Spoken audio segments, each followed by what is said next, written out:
everybody, we're going to go ahead and get started.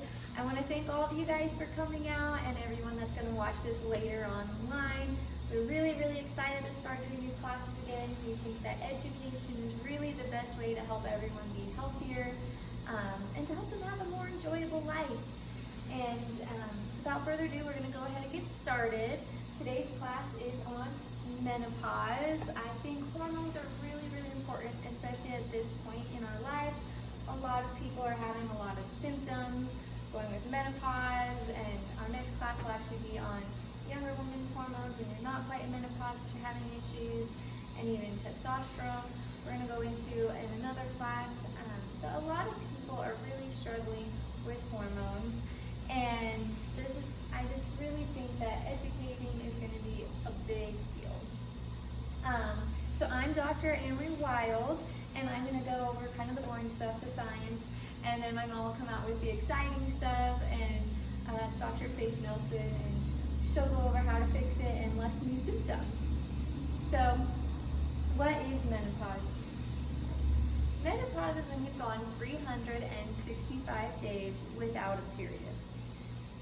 Before that, you're in premenopause, and after that, you're in postmenopause. And a lot of people don't exactly know the difference there. But premenopause is when you're having all of those symptoms, the hot flashes, the not sleeping well, really all of those symptoms. All of that happens in premenopause. And premenopause can last 2 years. On average, it's about 2 years.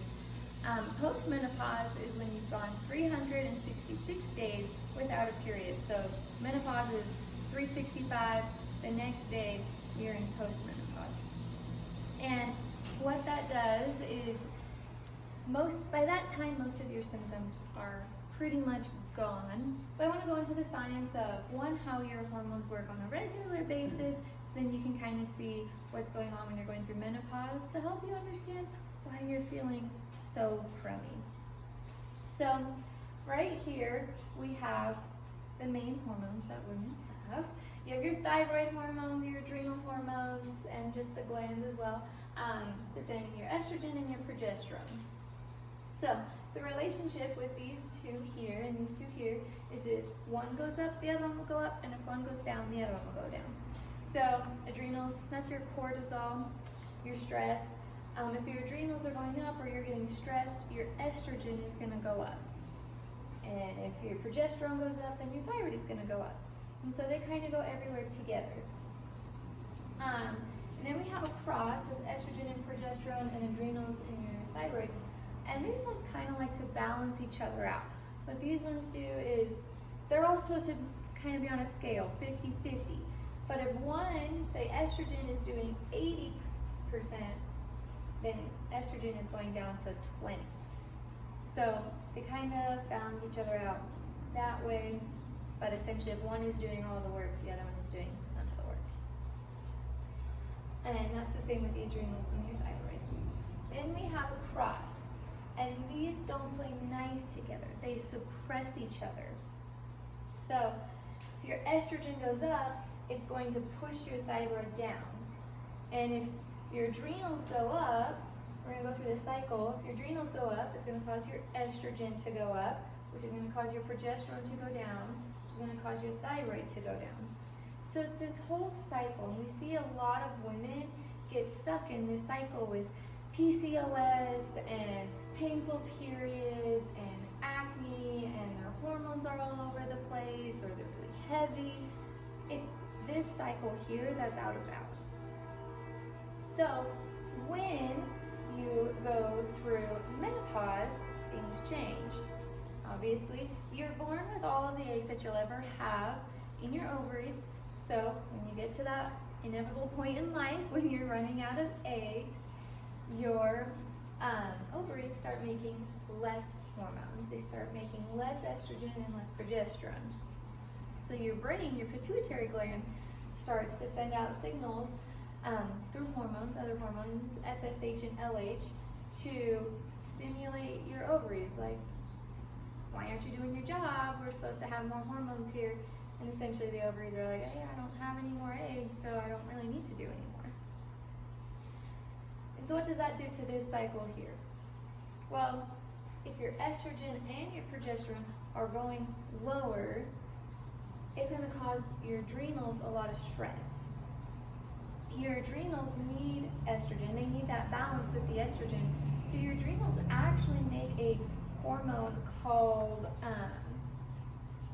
estrone, which mimics estrogen in the body because it needs that estrogen to stay balanced. Progesterone, once it starts to go down, its effect on the adrenals is it actually causes them to go up. And so they're going up, they're making more estrone, trying to get more estrogen so they can keep that cycle, and you just feel like you're going crazy. That's why you're getting a lot of symptoms, especially during menopause, especially if your cycle here was already out of balance before you went into menopause, and you were stressed, so your adrenals were up, so your estrogen was high, your progesterone was low, and your thyroid was low. Once you stress out those adrenals more by going into menopause, your symptoms of menopause are going to be a lot worse. So now Dr. Faith is going to come and she's going to kind of go over some of those symptoms, how to lessen them, and yeah, the exciting stuff. Thanks, Dr. Wild. Set this down. All right. You want to change the slides for me? Sorry. I'm going to start with going over the symptoms of menopause, because really, a lot of people know hot flash, that's kind of the main one, but there's actually quite a few different symptoms that goes along with menopause, and sometimes people they think maybe something else is wrong, when really it's just, unfortunately, menopause. The number one is hot flashes. That is the one that everybody will tell you hot flashes go with menopause, and they do. Stress and caffeine are two main contributing factors to increasing or making hot flashes worse. The others are spicy food, alcohol, and smoking. So that is something to be aware of. If you partake or do one of those things, it can make your hot flashes worse. So another one is cold feet, dizziness is a big one, prickling sensation on your skin, if you can read that, there is a typo right there. Loss of bone mass, sweating at night is another one that's pretty common that people know about. Vaginal dryness is another big issue a lot of women deal with. Dryness in general. So dry skin, dry eyes, dry hair is a big issue. Irregular length in your period, that's whether it's longer or shorter, just irregular lengths. Intensity in the menstrual cycle is another one. So a lot of people complain about intense menstrual cycle, more cramping, things like that. It could be less, but most of the time the complaints are more intense. Bloating is a really big one. Weight gain is a really big one. And weight gain is a really big one because the cycle that Amory just had up here, estrogen is actually really sticky. So it sticks to the insulin receptors of your cells, making it hard for your cells to absorb insulin, which is going to cause insulin, blood sugar levels in your body, which is going to cause weight gain, okay? So that's what's going on there. Forgetfulness is a big one. Mood swings is a really big one. Anxiety, they actually have menopausal anxiety, and that is a really big symptom of menopause. Heart palpitations is another one. And then unhappy in life, I wasn't really sure how to word this one, but I just was going to read this. The AARP found that, sorry, my voice, 60% of divorces after the age of 40 are initiated by women, which usually happens during those menopausal years, okay? And another study found that 70% of women blame menopause for their divorce.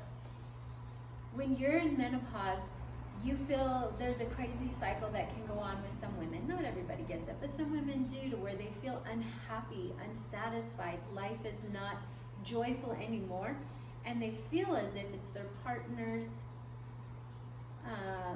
I don't want to say problem, but it's because of their partner that they're not feeling happy and joyful.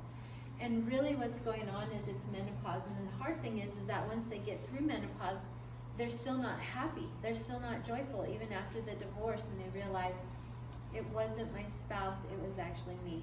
So something to be aware of, just if you're going through that, something to really think and ponder and consider. So the majority of these symptoms don't need treatment, right? And there's not really a lot of treatment for them. But herbs are fabulous because they can actually lower the intensity of these symptoms and make them more manageable, which is fabulous, especially if you're dealing with hot flashes or sweating at night or vaginal dryness, right? Okay, next slide.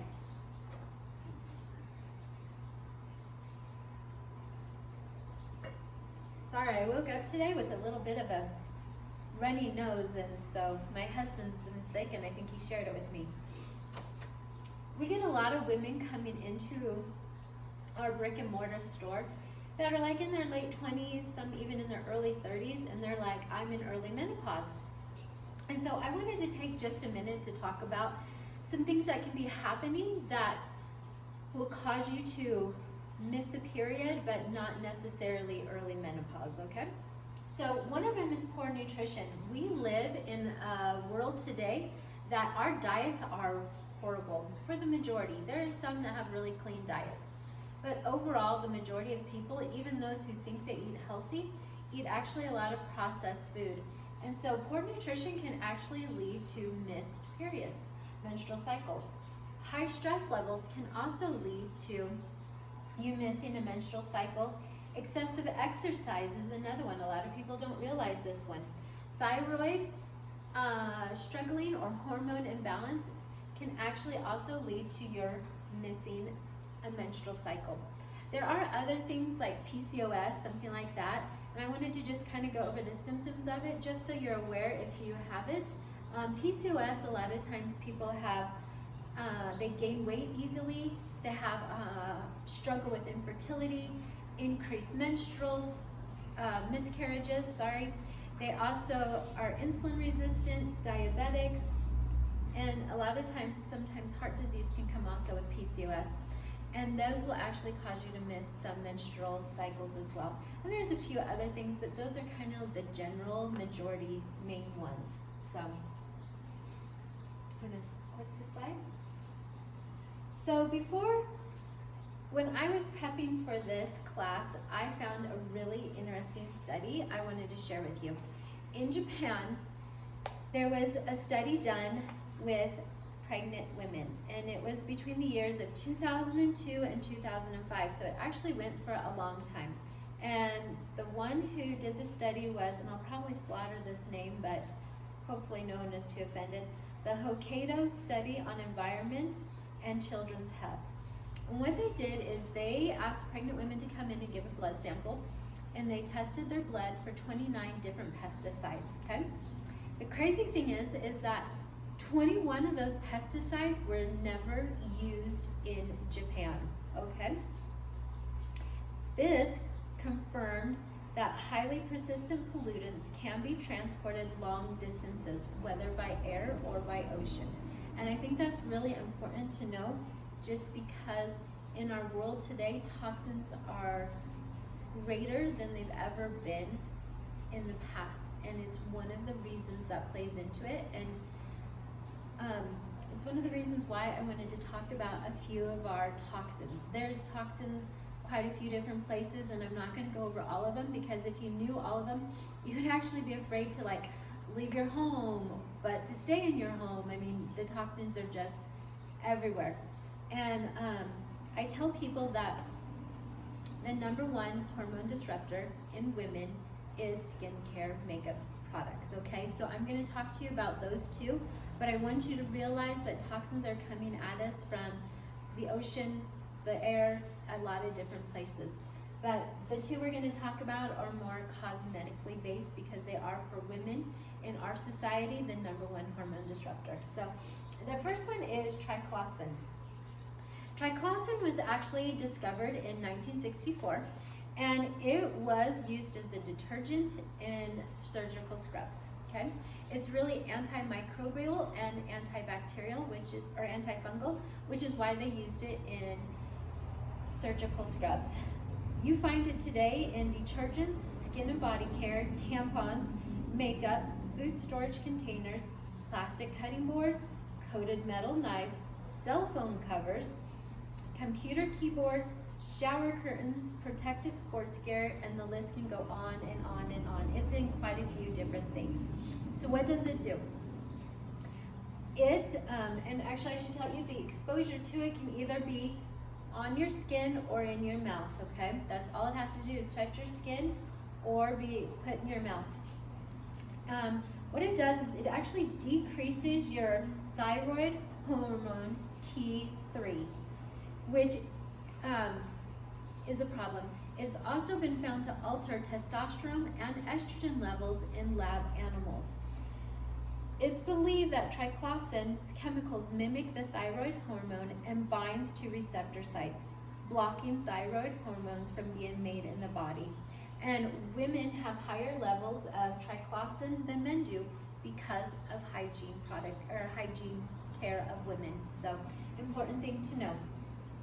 The next one is parabands. Parabands, there's actually 5 major, some people would say 6 major parabands. They'll all be like methyl paraban or something like that. They end with parabands, the names of them.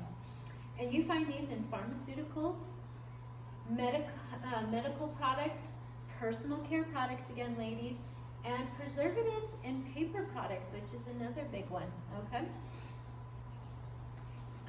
Parabands have been shown to stimulate the growth of breast cancer cells, which is really important, especially as we get older. And then I put this research on the bottom because I thought this was really an important research. In 2012, researchers took 160 samples from 4 locations on the breast and the armpit of 40 different breast cancer patients undergoing mastectomies. 1 or more paraban was found in 99% of the samples, okay? At least 1. In 60%, there was all 5, okay? To me, that's kind of scary. All 5.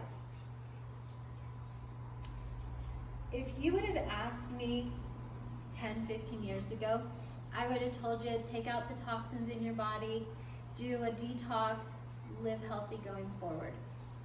Unfortunately, we live in a world today where you can't take out enough of the toxins. Like, it's in our air, it's in our water, it's in our chemicals, and I don't even really wear makeup. I'm really careful. I usually wear mascara, but it's so many places. Cell phone covers, and it's just toxins are everywhere. They're in our food and everything. And so I think you should try to decrease the toxins as much as you can, but it's also one of the reasons why naturally we actually recommend detoxing twice a year, a whole body cleanse. A lot of times they recommend spring and fall, and there's reasons for that: new birth, regrowth, and then getting ready to store in the fall. I find for me, January is the time where I'm ready to make new goals, start again, give life to me. In January is more of when I do one of my whole body cleanses, and then I do usually do the other one in August or September, because then I kind of am winding down at that point, getting ready for fall and other things to start. So it is really important to do a whole body cleanse twice a year. At the end of this presentation, I'll show you what our whole body cleanse is, and we do have some promos right now, from now till the end of the year going on, you'll want to listen for. Okay. Libido. One of the other symptoms of menopause is low libido. Men, a lot of times, have low libidos due to physical things, okay? Tired, overworked, physical, injured. Women can have physical low libido because of physical, but a lot of times it's more due to environment or emotional stress. These top 2 is usually one of the top 2. Another one is adrenal stress is a big one. Illness is another one. Your thyroid being off is actually going to cause your libido to be low. And decreased estrogen is another one. Remember, as we go into menopause, our estrogen starts to decrease, which is actually going to cause our libido to go down. Females are different than men. Who knew?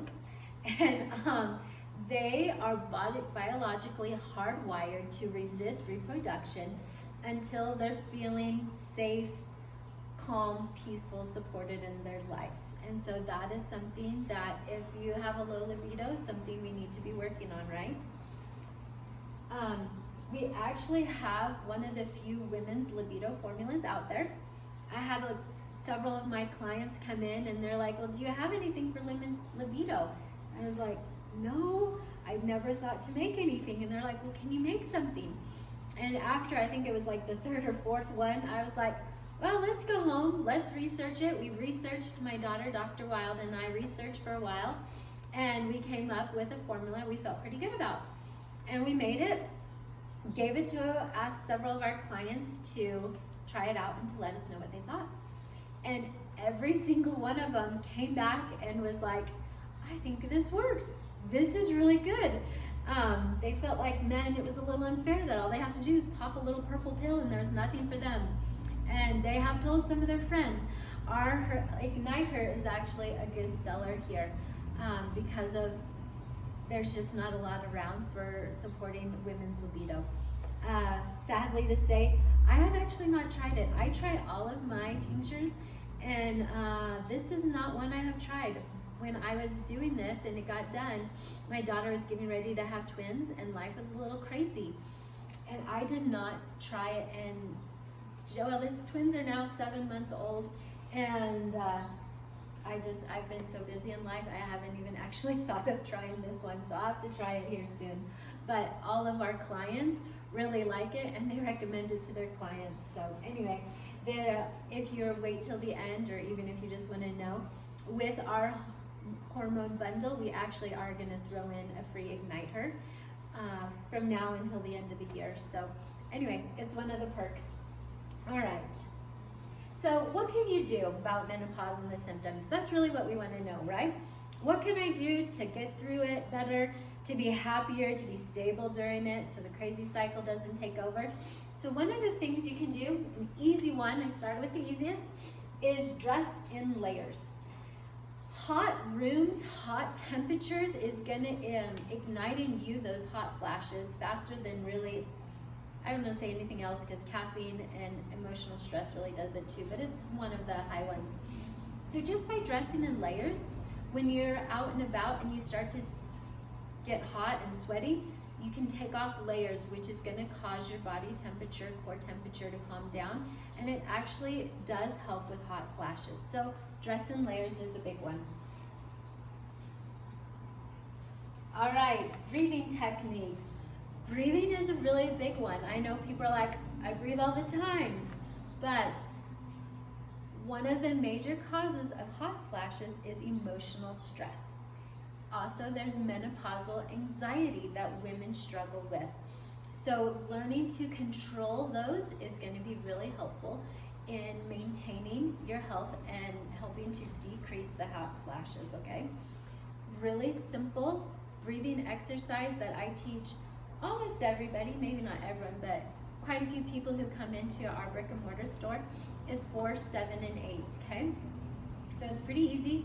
You breathe in 4, 1, 2, 3, 4. You hold 7, 2, 3, 4, 5, 6, 7, and breathe out 8, 2, 3, 4, 5, 6, 7, 8. And then you'll do that 2 or 3 times before you go to sleep at night, before you get up in the morning. And then as you're going through the day, if you start to feel your body getting anxious or tight, or just you feel that coming on, to just take it and to take a few minutes and to breathe, to do this breathing exercise 4, 7, and 8. What it does is it takes us out of fight or flight and puts us over to the parasympathetic side of the scale, which is really important. When we're in fight or flight, a lot of times we can't control thinking and digestion and things like that. Our body puts forth energy to what is essential to keeping us alive and not what is non-essential. Clear thinking is not essential when you're in fight or flight. Who knew? I would have thought that would have been one of them. But anyway, when we can get oxygen into our brain, it helps to take us out of fight or flight, back over to the parasympathetic side of the scale. What it does is it just kind of gets us to where we're like, okay, this is what's going on. Now I can process it and see what the right thing to do is and how to go forward, which is really important. We also have a formula called Anxious List, which is also really helpful to just get that mind calmed down and to just be able to be calm and peaceful and to see things as they really are. So anyway, that's another option. All right, exercising and lifting weights. Everybody hates the word exercise. It seems to be like a dirty or a dreaded word, but I'm going to tell you a few things that might at least get you to kind of change some of the stuff you're doing. Women who exercise experience less hot flashes than women who end up sitting a lot. And so one of the things that can help you is to exercise, ladies. I don't think you need to probably go to the gym for an hour or two every day, but exercising is really good for you. Walking 20 minutes after dinner is excellent for your digestive system. Getting cardiovascular exercise into your diet a couple times a week, even if it is only for 30 minutes, is excellent for you. The other thing, weightlifting, as we get older, we lose bone mass, right? If you do weightlifting and resistant training, it's going to help you to maintain your muscle mass, which is really important as you go through menopause and get older, because it's this muscle mass that's going to help you if you slip, fall, trip, to not break your bones. If you break a bone, you end up in the hospital and going through surgery.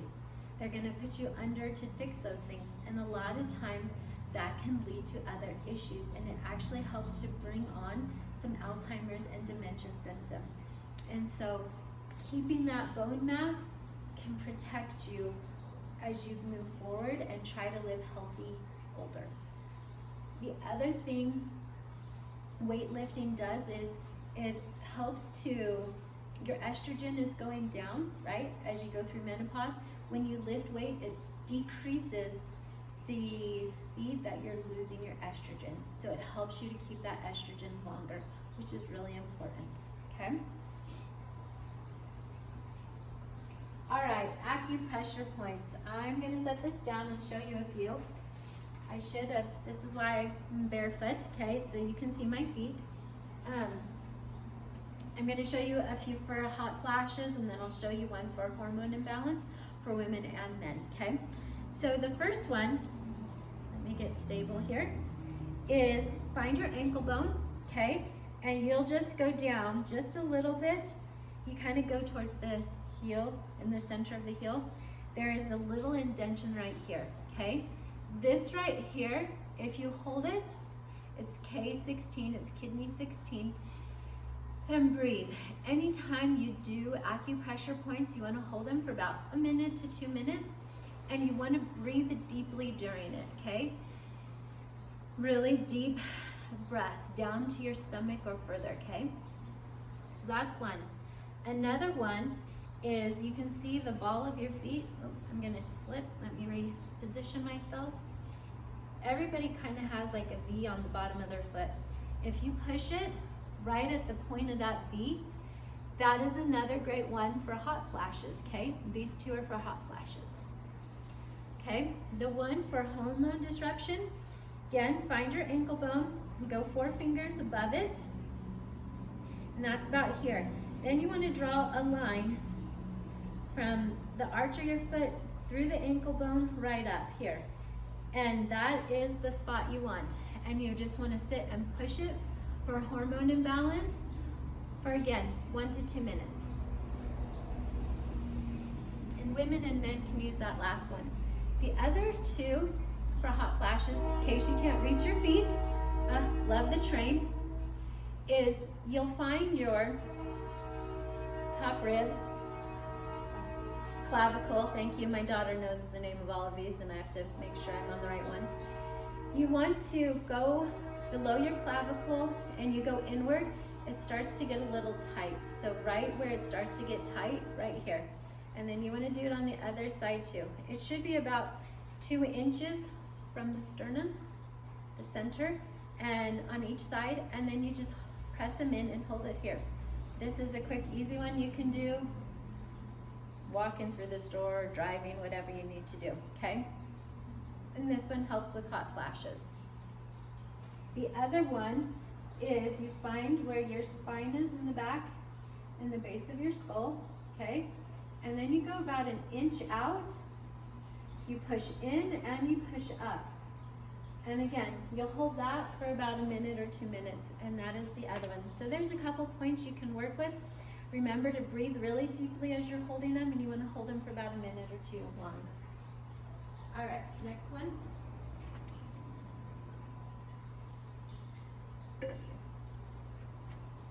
All right, I love this bath soap, so I thought I would just share it with you guys. 4 ounces of fresh grated ginger, 1 ounce of dried yarrow. You can do it, it doesn't really matter how you do it. I like to fill the tub with just a little bit. I put these in a tea bag or a metal container. I have both cloth ones, and I usually put it in the cloth, not the metal, but you can do whatever works. I like to let it sit in a little bit of water and just seep for a bit. You don't have to do that. Then I go in and I fill the tub up and I take a bath. It's great for pelvic pain and discomfort. Anyway, you want to stay in the bath for about 15-20 minutes, but it is actually excellent for pelvic pain and discomfort. All right, foods to avoid. This is never a fun topic, hence is why it's our last topic. Caffeine. We want to avoid caffeine because caffeine is one of the 2 major symptoms that is going to increase hot flashes, okay? Caffeine of all kinds. The other one is spicy foods because it is as well will cause intensity and hot flashes. Sugar. I will probably do a whole class on sugar again in January. Sugar is so bad for you, it's not even funny. And the more I learn about it, which I know a lot about it, the more I find out how bad it is for you. But sugar is actually going to put you to fight or flight. It's going to mess with your blood sugar levels, which is going to not help with anxiety, stress, or hot flashes. And it also can help you lose bone mass because sugar eats away at your bones. And so fast food is also not really good for you guys. Prepackaged food, they have chemicals. You're not really eating food, you're eating chemicals. You want to eat real food, okay? If people ask me what real food is, I'm like, an apple is real food. Fruit snacks that taste like apples are not real food, okay? So those are kind of the difference. And then I wanted to put this up here so you could see it. And it is glyphosate can cause obesity. And this is according to the IARC. This isn't according to me. It is a class 2A carcinogen. So that means it can cause cancer in humans. Not absolutely, but probably. And it's a hormone disruptor and it can cause malabsorption. Glyphosates are found in a lot of our grains, okay? White, wheat, some oats. People always ask me, well, don't you eat oats? I actually do eat oats, but I usually try to stick to sprouted oats because they've been rinsed. I do eat wheat, but I only eat sprouted wheat because I rinse it and I soak it and I take care of it. I'm not against people eating carbs. I eat some sprouted wheat bread. I eat some sourdough bread. I make both of these from scratch and I let them ferment in my fridge for 3 to 5 days. But there are places that do sell sprouted wheat bread or homemade sourdough bread. Either one of those two are going to be a better choice and option for you than your regular homemade bread or store-bought bread for short. There are other grains. Millet is fine, spelt is fine. There are other grains that are fine to use. So if you're using one of those, that's great. They're just harder for some people to use who are not familiar with them. But I wanted to put this out here so that you see, even though you're buying organic honey wheat bread, it still has glyphosates in it. So it's just something to be aware of. And it's not just in bread, it's in things like Cheerios, you know, and different cereals and things like that. We really need to be careful at reading our ingredients. And there's even, you can just even go online, because a lot of times they don't list all the ingredients on the packaging anymore. So if you go online, it will give you a list of everything. And so it's something we really need to be careful of. Okay. All right. Good foods. Let's end on something positive. Good foods. Protein is good for you. A lot of people, when they come and talk to me, they feel like people who are natural health people, they don't like protein. I am actually not one of those. Probably 12 years ago, my ideas changed.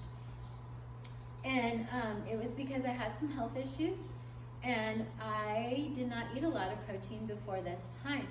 And I had some issues, my cells weren't absorbing insulin. And when he told him that, or he told me that, it was a whole story. But anyway, I started learning about it more and more and more. And the more I learned about it, protein is actually what's going to be better for you when your blood sugar is crashing than a sugar or a carb, okay, a starch. Those sugars and starches are going to spike your blood sugar levels, but then they're also going to bring you down lower again.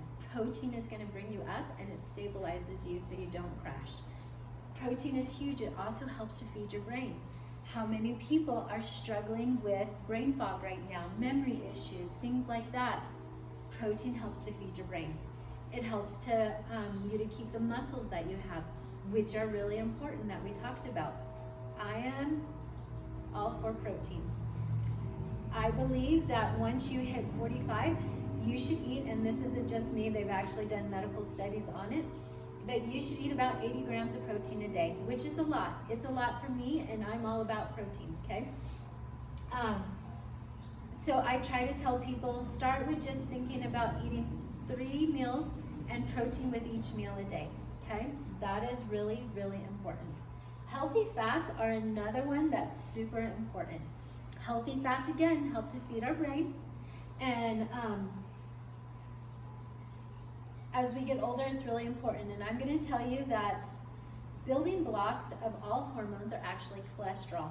So when we start to pursue these really low-fat, no-fat diets, we are essentially crashing our hormones because they're not providing the body with its fundamental building blocks for building things like estrogen and progesterone. So we really need, especially as our body is decreasing in estrogen, we need some healthy fats.